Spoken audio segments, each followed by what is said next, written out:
Dewasa ini, kaedah untuk memupuk penggunaan bahan digital bagi memperkasakan pendidikan negara menjadi polemik yang hangat diperkatakan di negara kita. Jika pendidikan digital ini dipupuk oleh pihak sekolah, sudah tentu pelajar-pelajar dan guru-guru akan mendapat banyak faedah dari aspek ilmu pengetahuan, pengalaman baharu serta sosial. Justeru, SMK Bukit Ramon Putra telah mengintegrasikan berbagai-bagai jenis peranti dan bahan digital dalam aktiviti pengajaran dan pembelajaran di sekolah. Pendidikan digital ini adalah satu bentuk aktiviti pembelajaran yang berasaskan ICT lah, yang mana penggunaan teknologi pendidikan digunakan dalam mencari ilmu, menimba ilmu atau menyelesaikan suatu masalah. SMK Bukit Ramon Putra telah mengimplementasikan pelbagai jenis bahan digital untuk kesenangan murid dan guru. Terdapat guru yang membawa projektor ke kelas untuk pengajaran yang lebih interaktif. Guru-guru boleh memaparkan nota-nota digital, video pembelajaran dan gambar raja agar murid dapat memahami konsep dengan lebih jelas.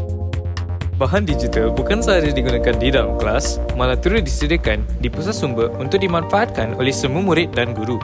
Pusat Sumber Al-Biruni telah menyediakan komputer untuk kegunaan murid dan guru agar mereka dapat mengakses internet dengan mudah. Komputer tersebut juga digunakan untuk merekodkan jumlah bahan bacaan secara dalam talian melalui Advanced Integrated Nilam System. Selain itu, Pusat Sumber Al-Biruni juga menggunakan sistem peminjaman dan pemulangan buku secara digital. Di sini, semua bahan bacaan akan diproses ke dalam sistem agar murid dapat pinjam buku dengan mudah. Bilik media yang ditempatkan di sebelah pusat sumber juga menggalakkan penggunaan bahan digital. Di sini terdapat kemudahan projektor serta pelbagai jenis bahan media untuk kegunaan guru semasa mengajar murid. Penggunaan bahan digital ni membolehkan kepelbagaian cara belajar. Kalau dulu kita belajar berpandukan buku teks semata-mata. So sekarang ni ada pelajar yang lebih suka menggunakan YouTube, di mana YouTube ada pelbagai video pembelajaran, dan ada juga pelajar yang suka menggunakan permainan, di mana sekarang dah ada pelbagai permainan dalam bentuk pendidikan yang boleh diakses oleh pelajar pada bila-bila masa. So hal ini dapat membantu pelajar meningkatkan kemahiran dan dalam masa yang sama meluaskan pengetahuan mereka dalam pelbagai subjek, dan dalam masa yang sama meningkatkan minat mereka lah terhadap kemahiran digital. Selain itu, sekolah kami juga menyediakan bilik sains komputer. Bilik ini khas untuk pembelajaran sains komputer tetapi juga boleh digunakan untuk subjek yang lain. Komputer riba telah disediakan untuk murid-murid yang mengambil subjek sains komputer. SMK Bukit Ramon Putra turut menyediakan beberapa peranti untuk kegunaan kelas pendidikan khas, membolehkan mereka memperoleh pengalaman dan kemahiran yang berguna untuk masa depan. Selain itu, terdapat juga portal rasmi sekolah yang mempunyai pelbagai kegunaan untuk murid dan guru. Portal ini menyediakan maklumat terkini tentang aktiviti sekolah, laporan program serta rekod nilam.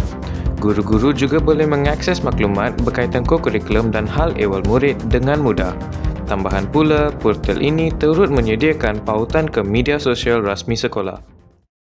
Saya harap melalui perluasan penggunaan pembelajaran secara digital ini akan membolehkan pelajar-pelajar semakin mempunyai pengetahuan yang pada aras yang tinggi, mampu berfikir secara kritis dan sebagainya, dan mampu meningkatkan ilmu pengetahuan ke tahap yang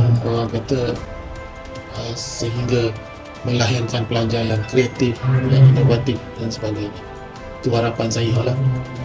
Jadi kalau boleh pelajar-pelajar ni kena menggunakan infrastruktur IT yang ada di sekolah dengan sebaik-baik.